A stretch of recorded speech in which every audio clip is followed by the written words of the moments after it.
Once upon a time, a man had built a really huge house in a really big city. And his house was one of the most biggest and one of the most beautiful houses in the entire city. And one fine day, all of a sudden, his house had caught on fire. And by the time he had realized that it was caught on fire, it was too late. Because he was out of town, and when he came back, he saw that his house was on fire. There were so many people who came to watch his house burn down. Thousands of watchers had surrounded his house to see the beauty of his house fade away. He stood in front of his house hopelessly because there was so much fire that even if he tried to put it out, it was too late because that was how much damage it had already caused. The man was in tears as he saw his house burn down slowly.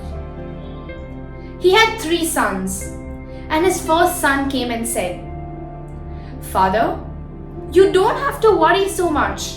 This house that you are seeing burning down, I had sold it 3 days ago to a person who had given me an amazing deal. The deal was so good that I couldn't wait for you to ask for your approval because that amazing the deal was. And please forgive me because I had already sold the house. So I don't think you should be crying over a house that's no more yours." The father looked at the son with joy and peace and told him, "Thank you so much, son."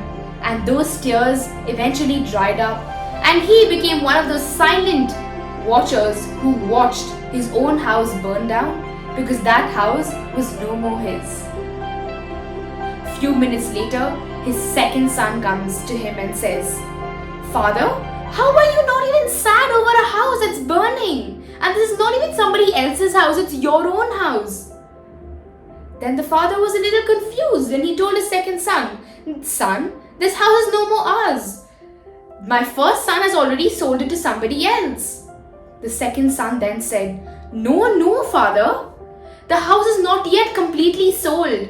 That man had only paid us half the amount and he hasn't given us the full settlement yet. And I think after looking at the condition of our house, I do not feel like he's going to buy it at all. And after he heard that, he was in shock. Once again, tears started rolling down his eyes and he was really sad. Few minutes following that, his third son comes up and says, "Father, you do not need to be sad anymore. I just went a few hours ago and checked with the man upon the status of the house. And he said that the burning of the house was neither in your hands nor in my hands, but I had committed to buying that house. And no matter what the condition of the house is, I will buy it." And the son came with the full settlement of the house in his hand. All the 4 of them were so happy. Reflect in life and see that only where there is attachment and bonds towards something is when that thing really matters to us. We might sympathize with a person and sympathize for a person for the loss they are going through. But do you think you will ever be able to feel the loss the other person has felt? No. That is because you haven't gone through that same loss. If there has been a loss in the family, we go to people's house, we sympathize with them, we say sorry for their loss. And once we're out of the house, we're back to our normal lives. Whereas the family who lost their near and dear one is not in the same condition as we are once we come out of the funeral. Even if there is a strained relationship between 2 or more people, the bond between them might loosen up and become distant, but the attachment that those 2 or more people have with each other never, ever loosens up. Attachments are so important in today's life that tears roll down our eyes only when the attachment is somehow in some way related to us. Otherwise, we're just with a normal face, with a smile on our face, because we don't really have to go through the loss somebody else is going through.